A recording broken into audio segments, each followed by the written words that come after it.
환경영향평가 동의안 심사에 앞서 제주도가 오라관광단지 사업에 대한 자본을 검증하기로 했습니다.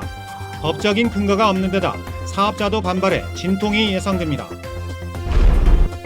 중국 최대 부동산 기업인 녹지그룹이 추진하는 제주 헬스케어타운 공사가 중국 정부의 외화 반출 규제로 사실상 중단됐습니다. 서귀포 카르텔에서 장티푸스 환자가 발생한 뒤에 제주 카르텔 직원 10여 명이 파견됐던 것으로 확인됐습니다. 보건당국의 모니터링 대상에서는 제외돼 논란이 일고 있습니다. 사람 피부에 닿으면 심한 통증을 일으키는 차동 나박 유충이 주택가와 학교 주변까지 확산되고 있습니다. 여러분 안녕하십니까? 뉴스데스크 제주입니다. 사상 최대 규모인 오라관광단지 개발 사업에 투자되는 자본의 실체가 불투명하다는 논란이 끊이지 않았는데요. 제주도가 환경영향평가 동의안 심사에 앞서 자본을 검증하기로 했는데 법적인 근거도 없는 데다 사업자가 반발해 진통이 예상됩니다. 권혁태 기자입니다. 제주도의회가 자본검증을 제안한 지 하루 만에 제주도가 수용 의사를 밝혔습니다. 그동안 마지막 사업 승인 단계에 해오던 자본검증을 도의회의 환경영향평가 동의 절차 이전으로 앞당기겠다는 겁니다. 금융과 법률, 회계 전문가들로 자본검증위원회를 꾸린 뒤 검증 결과를 도의회에 제출하겠다고 밝혔습니다. 사업자가 주장하는 내용을 저희들이 액면 그대로 받아들이지 않고 주장하는 내용에 대해서 저희들이 검증이라는 절차를 거쳐서 확인을 해가지고 도민들께 알려드리겠다는 차원에서 검증을 하는 겁니다. 그러나 무엇을 어떻게 검증할 것인지 아직 정해지지 않았습니다. 검증 자료를 제출받을 법적 근거도 없는 상황. 사업자인 JCC는 당황스럽다는 반응을 내놨습니다. 제주도와 협의하기는 하겠지만 일단 절차적으로 문제가 있다는 입장입니다. 자본 검증만 끝나면 다 사업적인 절차가 끝나는 건지, 그러니까 법적 절차 다 포함해서 끝나는 건지 아니면 그 이후에 또 다른 이슈가 나올 건지 예측을 할 수 없다는 거죠. 그 부분에 대한 불안감은 저희뿐만 아니라 모든 사업을 하는 사람이 다 마찬가지일 거라고 생각을 해요. 반면 시민단체들은 형식적인 자본검증으로 면죄부만 줘서는 안 된다며 철저한 검증을 요구하고 있는 상황. 이에 따라 자본검증에는 적지 않은 시간이 걸릴 것으로 보여 도의회의 동의와 제주도의 최종 승인 절차도 장기간 보류될 것으로 보입니다. MBC 뉴스 권혁태입니다. 이렇게 오라관광단지가 자본 검증까지 받게 된 것은 거액을 투자하겠다고 호언장담하던 투자자들이 돈이 없다며 공사를 중단하거나 땅만 팔아치우는 경우가 많았기 때문인데요. 중국 최대 부동산 기업인 녹지그룹이 추진하던 제주 헬스케어타운 공사도 돈줄이 막히면서 중단됐습니다. 현재훈 기자가 보도합니다. 중국 녹지그룹이 투자해 호텔과 상가, 리조트 공사 등 2단계 사업이 추진 중인 제주 헬스케어타운. 1,000억 원이 넘는 공사비가 드는 상가 시설과 리조트 사업은 건물 공사만 끝나 공정률이 50%에 머문 가운데 후속 공사가 중단됐습니다. 상가 시설 공사를 맡은 시공업체는 녹지그룹에서 넉 달째 받지 못한 공사 대금을 언제까지 기다릴 수 없다며 공사를 잠정 중단하기로 결정했습니다. 시공업체는 공사 재개에 대비한 최소한의 관리 인력만 남기기로 하고 공사 중단 시점과 잔류 인력 규모를 발주처인 녹지그룹과 협의하고 있습니다. 그게 가장 커요. 그 기성금이 이제 언제 나올지 이제 확신을 못하다 보니까 뭐 3개월 이렇게 얘기는 하는데 뭐 3개월 있다가 안 나와버리면 어떡해요. 공사는 다 끝나는데. 중국 정부의 외화 반출 규제에 묶여 녹지그룹이 공사대금 지급을 계속 미루면서 시공업체 대부분이 공사 잠정 중단을 결정한 상태입니다. JDC는 투자자인 녹지그룹이 외화 반출 심사에 3-4개월이 걸린다며 기다려달라는 입장이라며 뾰족한 대안이 없다고 말합니다. 3개월에서 6개월 정도 수탁했는데 3개월 정도 승인을 받으면 그다음부터는 이제 뭐 이렇게 나올 거라 얘기했는데 지금 기다리고 있는 겁니다. 현재 녹지국제병원 공사를 제외하고 공사대금 지연 문제로 대부분의 공사가 공기가 지연되거나 잠정 중단될 것으로 예상돼 헬스케어타운 2단계 사업의 차질이 불가피할 것으로 보입니다. MBC 뉴스 현재훈입니다.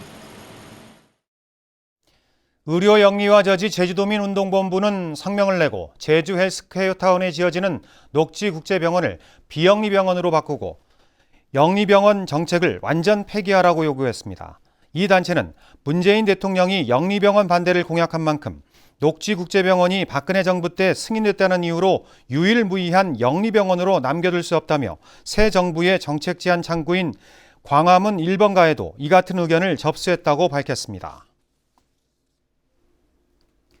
서귀포 카로텔 직원들이 장티푸스에 감염된 사실이 뒤늦게 알려지면서 영업이 중단됐는데요. 환자가 발생한 뒤에 제주 카로텔 직원들이 이곳에 파견돼 근무했는데도 보건당국이 이들에 대해서는 감염 여부 검사나 모니터링 같은 조치를 취하지 않아 논란이 일고 있습니다. 이소연 기자입니다. 지난달 중순부터 직원 4명이 잇따라 장티푸스 확진 판정을 받으면서 영업을 중단한 서귀포 카로텔. 보건당국은 집에서 대기하고 있는 직원 148명에게서 장티푸스 증상이 나타나는지 날마다 확인하고 있습니다. 그런데 서귀포 카로텔이 문을 닫기 하루 전인 지난 10일 제주 카로텔에서 직원 18명이 파견된 것으로 확인됐습니다. 장티푸스 환자와 함께 일하던 동료들이 격리돼 일손이 부족해지자 제주 카로텔에서 급하게 직원들을 보낸 겁니다. 난리가 나니까 대책회의하고 여기 서귀포 직원들 빠지고 해서 우리가 다 넘어왔지만 일단 딱 발생하니까 점심 크로스, 저녁 크로스 딱 조식만. 그런데 문제는 여기서 끝나지 않습니다. 장티푸스 첫 번째 환자가 발생한 뒤 최근까지 서귀포 직원들이 제주 카로텔로 파견을 나왔다는 주장도 제기됐습니다. 서귀포 카로텔이 객실과 주방 공사를 하면서 영업이 축소되자 남는 인력들을 제주 카로텔로 보냈다는 겁니다. 저희들도 이거 뭔지 의아해가지고 제주에 만약에 그렇게 돼버리면 더 난리 날 것 같은데 저희도 지금 걱정이죠. 이런데도 제주도는 제주 카로텔 직원들에 대해서는 장티푸스 검사는 물론 모니터링도 전혀 하지 않고 있습니다. 너무 갔다고 왔다고 해서 이렇게 너무 걱정하는 게 아니고 그 속에 가서 어떤 역할을 했는지 어떤 일을 했는지 이런 것을 저희들이 좀 확인해보고 그렇게 해야 될 부분이 있으면 그것에 대한 조치를 해나가겠습니다. 특급 호텔에서 장티푸스가 발생한 사실을 한 달 가까이 숨겼던 제주도가 사후 조치에도 소극적으로 대응하면서 불신만 커지고 있습니다. MBC 뉴스 이소연입니다.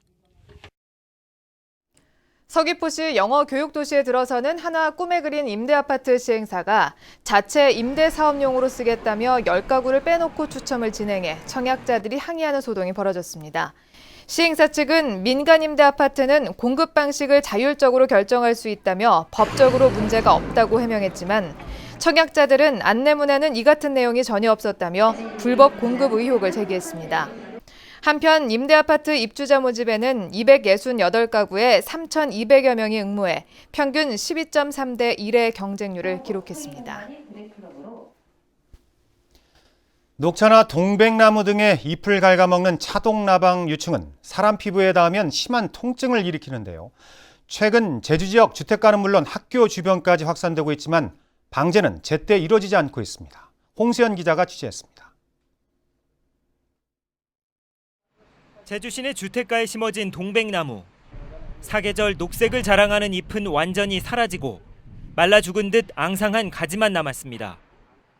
학생들이 통학로로 주로 이용하는 길 옆 또 다른 나무에는 송충이처럼 생긴 벌레가 가득 몰려 잎을 갉아먹고 있습니다.